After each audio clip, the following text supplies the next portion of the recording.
Another day, another list of prospects that the Sacramento Kings should be considering taking with the 24th overall pick, put together by Locked On NBA big board contributor Richard Stayman. You are listening to Locked On Kings.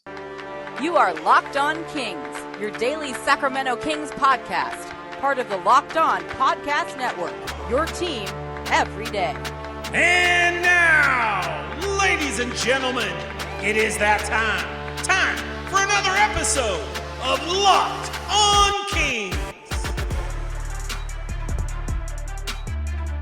Hello and welcome into Locked On Kings, your podcast hub for Sacramento Kings coverage all offseason long. Today's episode is brought to you by Gametime. Download the Gametime app, create an account, and use code LOCKEDONNBA for $20 off your first purchase. Last-minute tickets, lowest price guaranteed. My name is Matt George. I have the privilege of being your host here. I'm a Sacramento sports reporter and producer for ABC 10 News. Richard Stayman is one of the many awesome contributors that Locked On has to their NBA Big Board podcast. Really doing a phenomenal job every single year, breaking down the draft, running through the list of prospects. And their work is not just during draft time, although, of course, this is the busiest time of the year where most of their work gets a ton of attention with mock drafts and the final preparations for draft night itself. But these guys work year-round, drafting and scouting talent, watching not just college players in the NCAA tournament and before that, but deep into the like transfer portals, deep into international play, going overseas to watch some of these players in person. Richard, amongst many others, was in Chicago for the draft combine.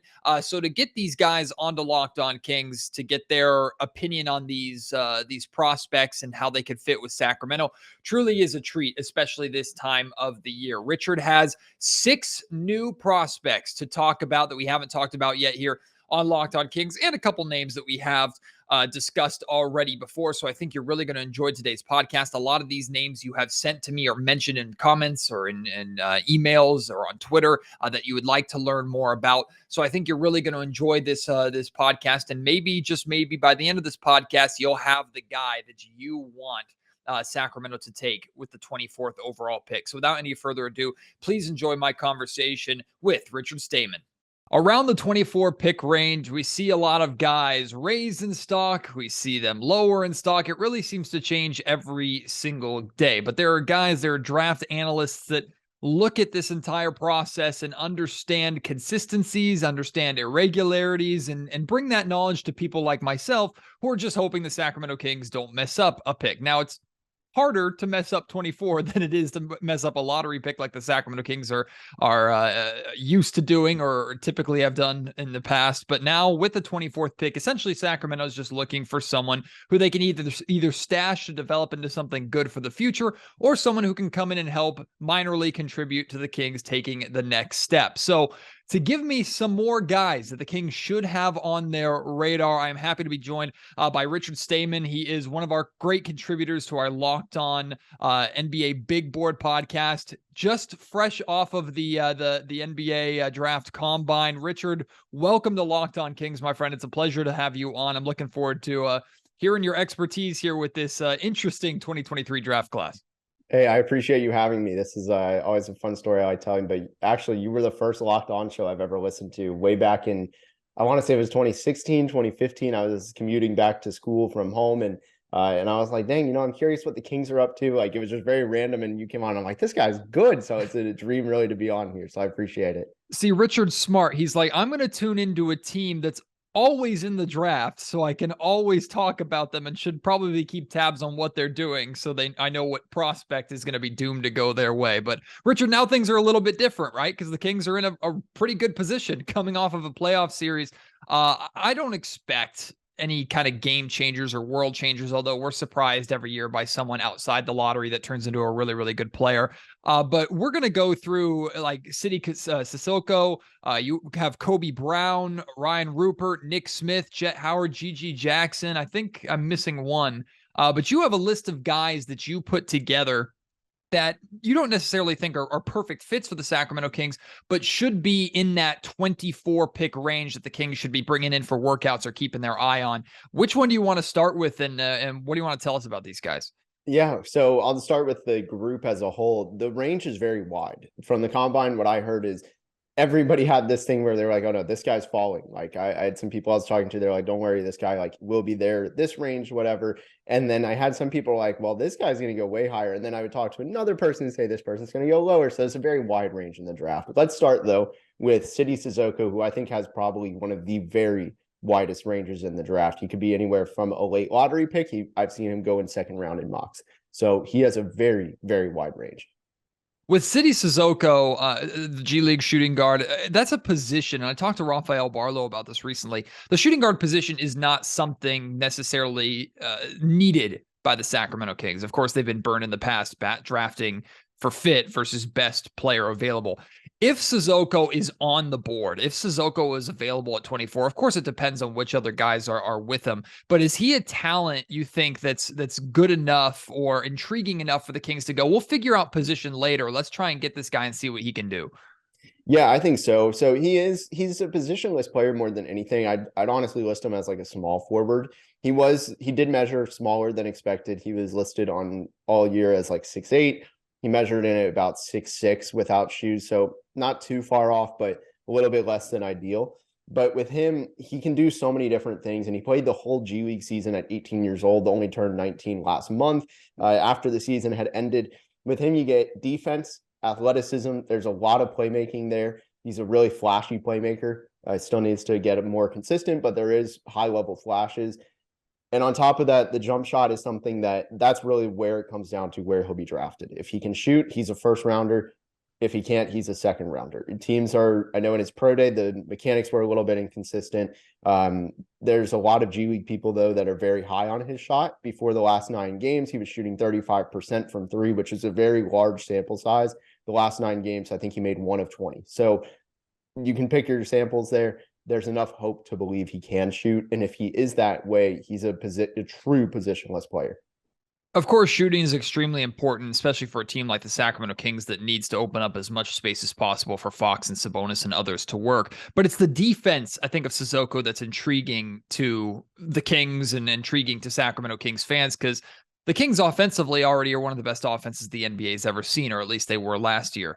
Defensively, during the regular season is where they struggled. The playoffs, they played better. I think a lot of that has to do with the physicality and less calls going against the Kings. But regardless, the Kings are looking to improve more defensively and kind of just stay steady offensively to turn themselves into a top team in the league, and a team that can potentially make a deep playoff and maybe even championship run. Is Sissoko someone who defensively can come in, and even if he doesn't have necessarily an established 20 minutes a night role, somebody that you could plug and play pretty quickly that could help improve your defense? Or because of his age, do you think he needs G League time, more G League time, or significant time to develop? For just defense, I don't think you're going to want to play him a ton early on. I do think the G League Ignite guys do get more maturity that most people their age don't have to be able to play right away, but you would kind of want to keep him floating through in and out of the G League just to keep him rhythm offensively.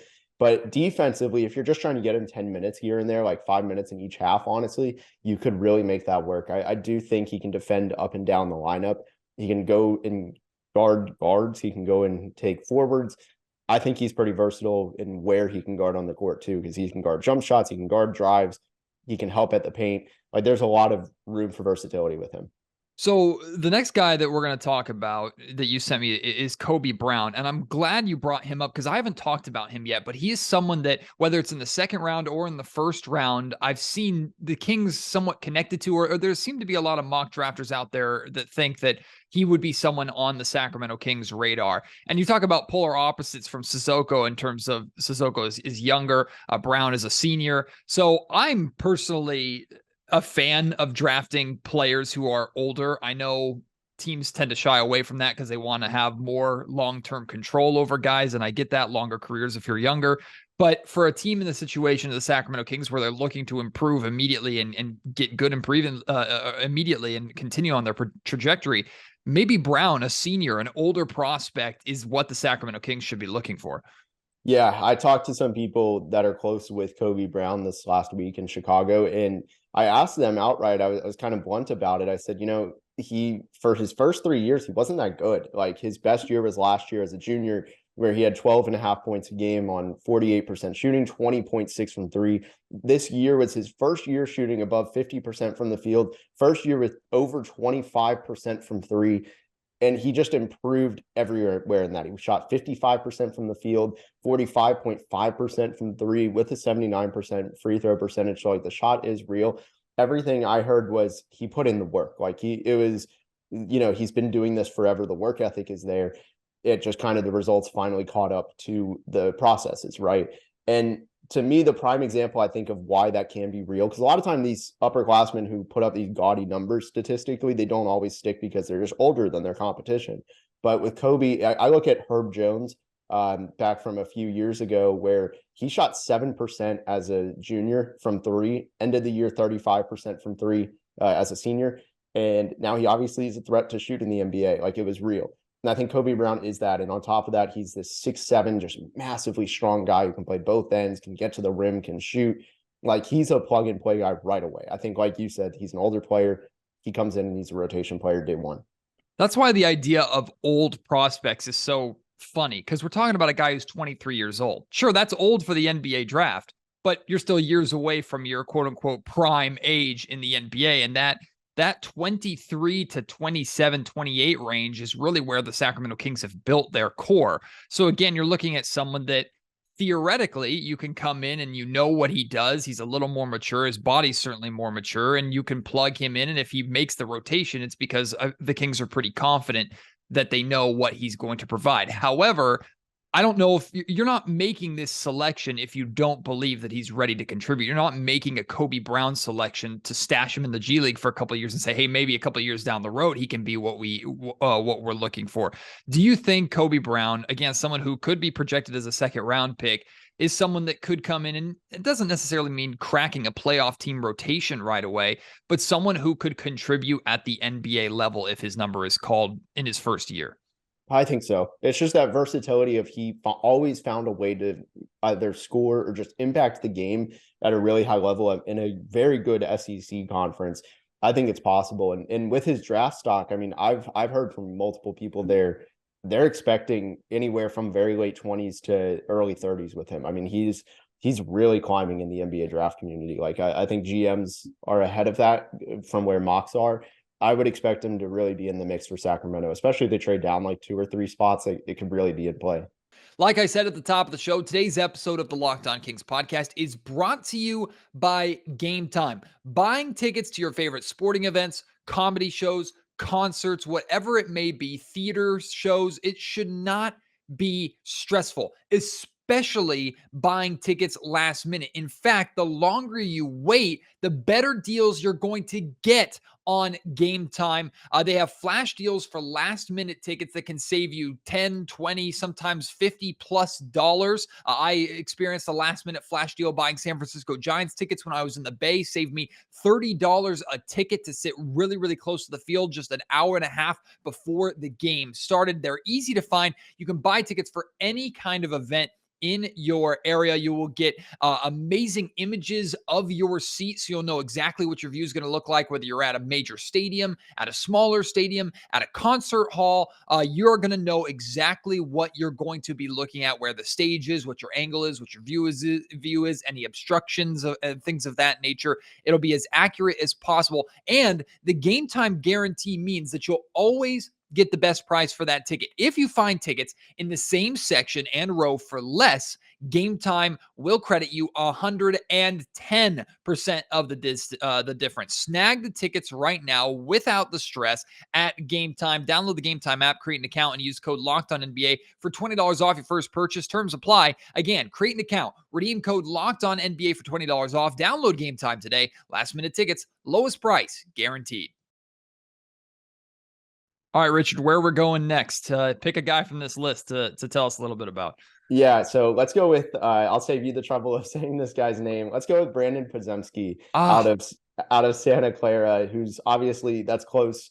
If I'm not mistaken, it's at least in the same state as Sacramento. I don't know the relation of where it is. But last year, everybody remembers Jalen Williams' just astronomical rise to number 12, I believe 11 or 12 to Oklahoma City from Santa Clara.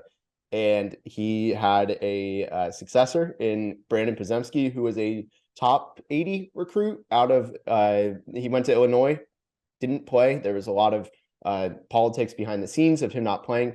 Absolutely kills it as a sophomore. 20 points a game, efficient shooting on all three levels. The only weakness that may keep him out of being in this range is he didn't measure super well. +2, and I think it was +2, 1.5, something like that, after of a wingspan to his height without shoes.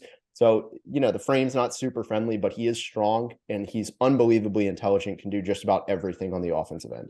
So a jack of all trades. Again, most I see him listed as a shooting guard, but he's 6'5". So he's someone that you think could be whether it's small ball 3 or even just a standard 3 at the NBA. Is that safe, or do you think he is more of a 2?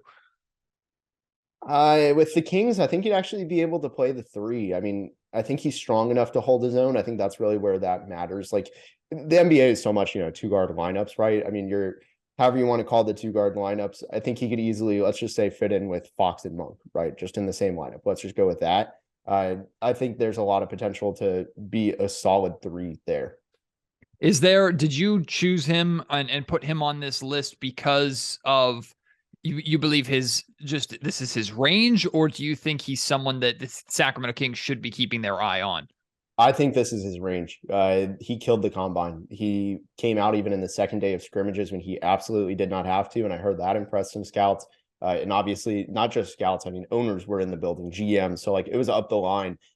I think he's a lock to go first round at this point. Granted, there's 35 guys who are in that range of they're a lock, but he really is in that strong mix, and 24 is probably the very beginning of his range.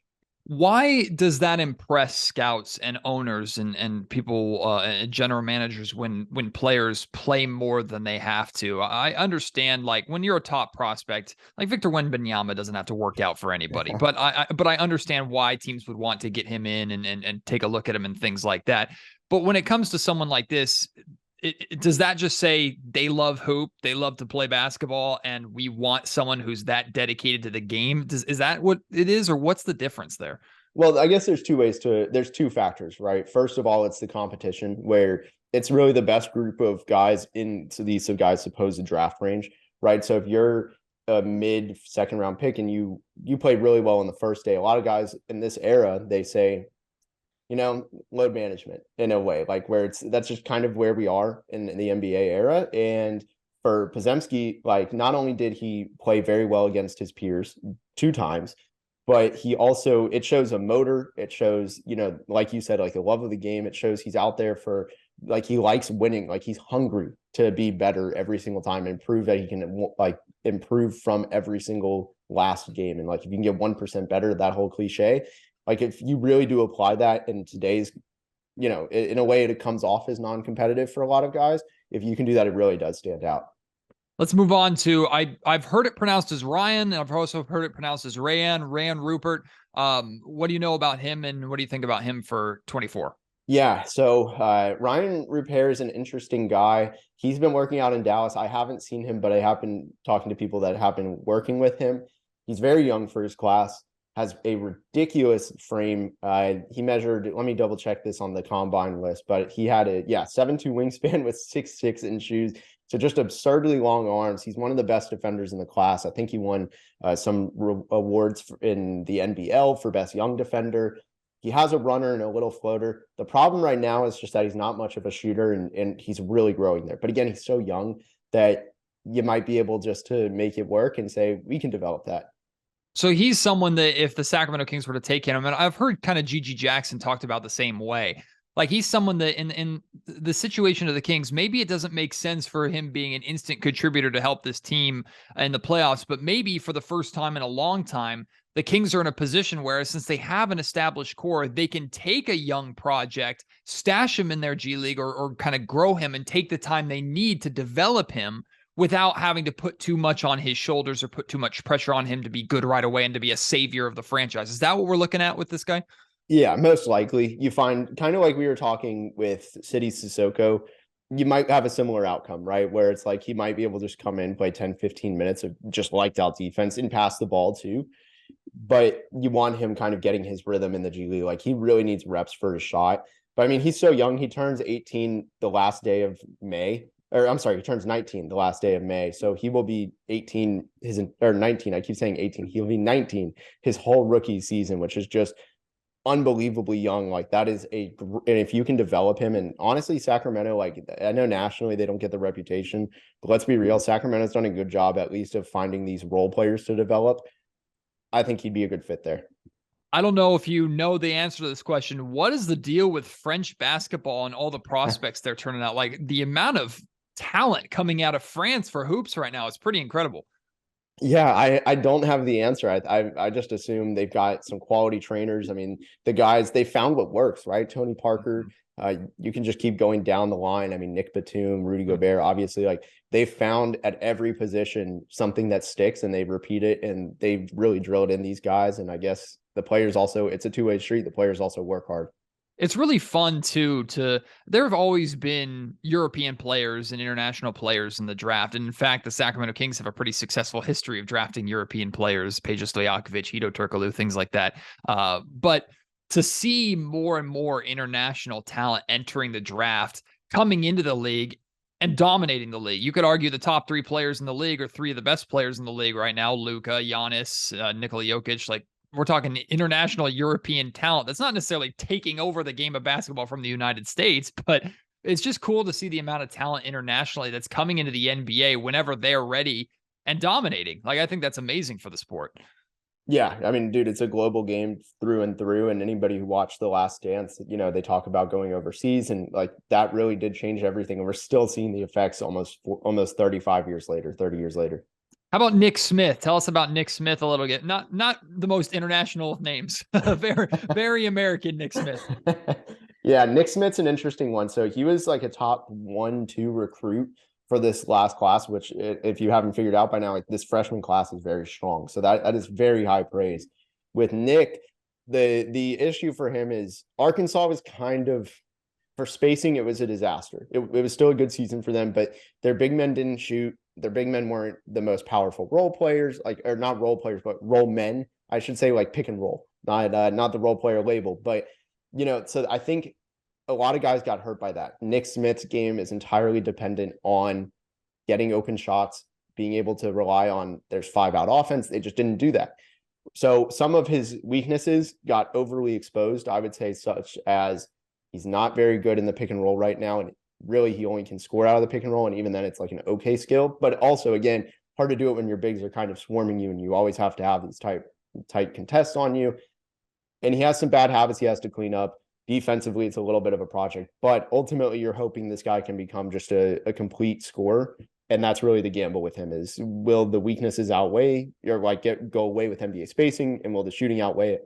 Hard to tell, but yeah, sorry, I was going to say, and he's another 19-year-old, so another guy that you can take your time with a little bit. I think this question is intriguing for the Sacramento Kings from the standpoint of, do you think he is more of a point guard or more of an off-ball? He's more off-ball shooting guard. Completely off-ball, which is hard because he's 6'5". Yeah. Okay, perfect. So that might change why the Kings have interest in him, because with the loss of Matthew Dellavedova, I think the Sacramento Kings are going to be searching for kind of that third-string point guard. You could argue that Davion Mitchell is that third string point guard for the Kings right now, with Malik Monk kind of taking over secondary ball handler responsibilities. But I believe at some point the Sacramento Kings are going to want to address that point guard spot. Had Nick Smith Jr. been available and the Kings felt confident in that, maybe that would rise his stock. I don't know if a project shooting guard is what they necessarily are going to be looking at this point. But again, Nick Smith Jr. doesn't sound like somebody that you can really go wrong with stashing in your system for a little bit if you can afford to. Right. Yeah. You just got to know the shot will be there. Everything else is a work in progress. Well, the shot sometimes is all you need in the league based off of where it's going. Let's talk about Jet Howard a little bit. What do you think of Jet? Why do you have him on this list? Yeah, so I know Jet's a surprise name. I'd heard from a couple people, Jet's stock is very much on thin ice right now, where I had somebody tell me he may not even go first round, which is just wild to me. The reason, it kind of makes sense, I pointed this out on podcasts before too, and it's, look, he played for his dad, Jawan. For those who don't remember, he was a very good NBA player. He had an unlimited leash with bad habits. And that combination, you have to research as a team, how does he hold himself accountable? Because let's be real, if you had any other player doing this, like if you're just a random coach that had a random kid just in your pool, like as a top prospect, doing some of the stuff that Jett Howard did, they would be benched immediately. It was holding the ball for 20 seconds, not giving up on these ISOs, reset, go ISO, reset, and then shoot a bad shot. There was a lot of that. He doesn't play defense. So there's worries about that. But the selling point for him is he's a 6'7", 6'8", possibly even 6'9". Nobody knows his true size shooter. So he's a lights out shooter that has size. With someone like Jett, if you're talking about him kind of having an unlimited leash and there being a lack of accountability, that was an issue in Sacramento and was an issue for a very long time. That seems to have changed with Mike Brown and his system and what he's implemented this past year. Whether it's for the Kings' sake or maybe let's say he gets drafted by the Miami Heat or something like that. Is that a better landing spot for him, you think? A team that might not play him very much right away, or that he's going to have to work to crack the rotation, be an 8th or 9th man at best, but he comes into an established culture of accountability versus going to a Detroit Pistons, let's say, where they're going to throw him out there, say, you're going to play as much as you want, but it's kind of schoolyard basketball and everybody's doing their own thing. Right. Yeah, I think he'd be better suited going to Miami. Also, his dad played there, so always a tie there. But I think for him, really, it's just how much is he willing to adjust to that, right? Because the culture is there for him to be right. And if they open the door to him, will he walk in that door? That's really up to him at that point. And I think the answer probably would be yes, just because how many guys do we really hear first round prospects that don't from Miami? I think they really do their due diligence. I could see it. This episode of Locked On Kings is also brought to you by PrizePicks and their $1 million daily Superflex promotion happening right now for the NBA playoffs and the finals. Every day of the playoffs and finals, one PrizePicks user will win a chance of becoming a millionaire. One entry placed after 8 a.m. Eastern Standard Time will be randomly selected each day. Whoever is picked will be given a 6-pick flex entry with the following payouts. You get all 6 picks correct, you get $1 million. You get 5 correct picks, you get $80,000. You get 4 correct picks, you get $16,000. You can get full details and information about the contest at prizepicks.com/million. But when I say picks, what it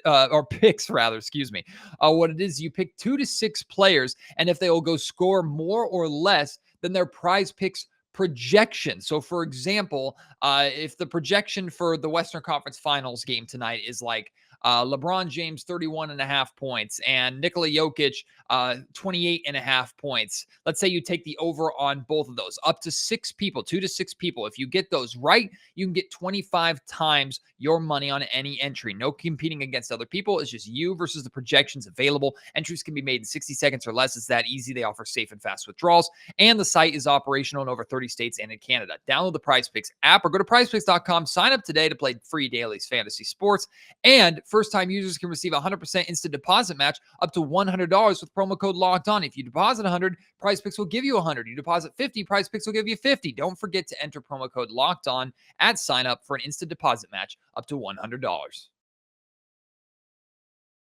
Gigi Jackson's the last guy you have on this list. Sam Ferris told us a little bit about Gigi last week. What I like about Gigi as a project more than I like about some of these other guys' projects is because Gigi, I think, has a route to playing time on the Sacramento Kings. Maybe not right away, but he plays a position, that small forward or power forward position, that the Kings lack a lot of depth at and have question marks at. Keegan Murray's kind of holding that spot down right now as a starter, but who knows if he's going to move to the 3, depending upon what the Kings do with Harrison Barnes. Regardless, that is a position where I could see, okay, Gigi, come to Sacramento, work in the G League, develop a year or 2 down the road, maybe not as a starter, but there's a slot here for you to get actual rotational minutes. What do you think about Gigi Jackson and why the Kings should have him on their radar?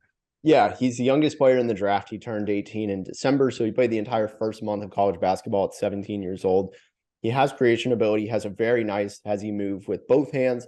He has all the tools you want out of 6'9" player. He can shoot. In theory, he can defend. He was the Peach Jam defensive player of the tournament last year in EYBL.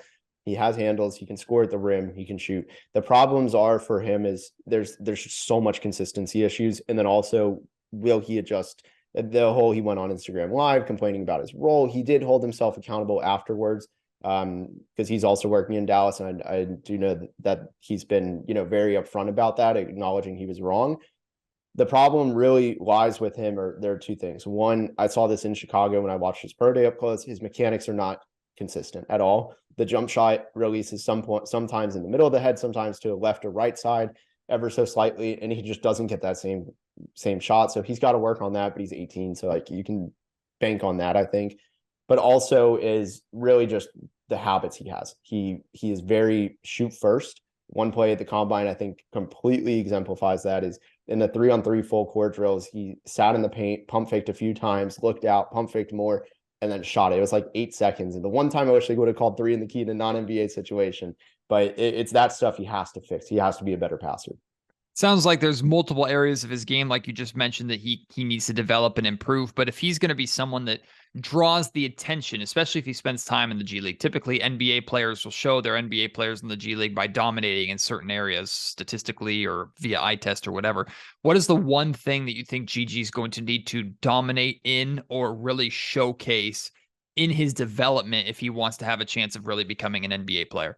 I think it's the feel for the game and the willingness to pass. He had, I believe, the worst assist to turnover ratio in the entire draft, or at least of the draftable prospects. He's got to improve that feel for the game and go, all right, I got to mature. I got to make the pass. I got to see it quickly and process it quickly. I think that's the biggest thing. Shooting would also be big, but I really think the feel for the game questions come first. Well, Richard, thank you so much for putting together this list. I really appreciate it. Before I let you go, I have to ask about him. One, because I'm very interested in him. Two, because we have his brother here in Sacramento. Kris Murray, I've seen in that 24 range. I've seen people say, no, he's going to be taken before we even get to the 20s. Like another one of those older prospects, some would say kind of a copied and pasted, but maybe a little worse version of Keegan Murray, which I don't think the Kings would mind having another one of that on their roster. What do you think of Kris? What do you think of the idea of a team having both Keegan and Kris on the same roster? I mean, basically taking Iowa basketball and putting it in Sacramento. Like, what do you think about Kris Murray as a prospect and his potential to be there at 24? Yeah, so for starters, he's not the exact same player as Keegan. I think Keegan's just his ball skills, and I think his defense were just so much better. Mostly the ball skills had a significant gap, but the defensive jump too was big. For me, I think Kris qualifies as a perfect 3-and-D guy. And at 6'8", roughly, give or take an inch, you really can't have too many of those guys, right? Where they can guard multiple positions, they can spot up. I think I keep saying Keegan. Kris Murray, his numbers weren't great for spot up this year, but also it's hard when you are the absolute first option to truly be an effective off-ball threat, because you're always going to have everyone tugging your jersey lightly, that stuff that refs don't always see. It's hard to create separation off ball when you're the man, both on and off ball. And I think in the NBA spacing and the, not being the highest priority, he's going to benefit a lot. And the reason I didn't put him here, though, is I think he's gone by then. I've heard people are really expecting him to be gone by like 2021. So unless Sacramento moves up to get him, they're probably not getting him. Yeah, I heard he had a very busy and popular pro day too during the combine, and the amount of people that came out to watch him work, which doesn't surprise me at all. Last thing that I have is, again, sticking with Keegan and Kris. Like, Keegan was asked to do something that not a lot of rookies are asked to do: be a massive contributor, a starter on a team that was successful, was a playoff team. And at times, Mike Brown had a really short leash with him. Again, the expectation is not that Kris is going to come in and vie for any kind of starting spot if he's in Sacramento. However, in terms of immediate impact, the same way the Kings needed and expected Keegan to be an impactful player right away in his role in Sacramento, do you think Kris can do the same thing, or does he need a little more time? Yeah, not to the same capacity, but I do think overall, yes, he can do the same positive effects as a rookie, which is hard. Most rookies are negative. So I think there's positives there. Well, people like Richard are the greatest for me, because I barely watch college basketball, barely have time to with the amount of Sacramento Kings coverage that we do year round. So it's this time of the year where I realize I know next to nothing other than a couple players that I've paid loose attention to. So the fact that Richard and so many other draft analysts that we have here on the Locked On Podcast Network can look into 60, 80, 90 prospects and be able to break them down is pretty incredible. And I steal that as much as I can to get here on Locked On Kings. So Richard, thank you so much, my friend, for coming on. Appreciate the work that you do, all the fantastic work. Maybe have to have you back on after draft night and break down what the Sacramento Kings ended up doing. I'll ask you this really quickly too, because why the hell not? Victor Wembanyama going to the San Antonio Spurs. The Spurs getting a big man at the first overall pick in the draft never happened before. What do you think of that landing landing destination for Victor. He seemed pretty happy about it on lottery night. It's so unfair. I mean, think about this. Like I'm a Mavs guy, so my perspective is skewed. Let's look at the generational talents. Like, let's just look at the top 3 talents that have been picked in the Southwest Division: Zion, Ja Morant, now Victor Wembanyama, Luka, and you could really even still throw Jalen Green into that. The entire division is just stacked with top 3 picks. So, and I mean, technically, like Kyrie was the number 1 pick, but who knows if he's back. So it's unfair. Really appreciate Richard taking the time out of his busy schedule to join me here on Locked On Kings, and thanks for his kind words too about the podcast. Fun to finally connect with him and have him on the show. Certainly won't be the last time we have him on the show. If you like any of the names we discussed, any other names we've discussed in the past, but maybe not on today's podcast, if you know who you want the Kings to draft at 24 or other guys that you want us to talk about, send them to me at Matt George Sack on Twitter. Email me, mattgeorgesports@gmail.com, or leave your thoughts in the YouTube comment section down below. Really appreciate your support. As always, we got more draft coverage coming. Another draft analyst here from Locked On who was in Chicago for the Combine will join me still to come this week. So more draft coverage, more breakdowns of prospects for you. So be sure you keep sticking around as we get closer and closer to the draft and all the excitement that comes with it. Appreciate your support. Can't wait to have you join me on the next episode. Until then, my name is Matt George. You've been listening to Locked On Kings, part of the Locked On Podcast Network.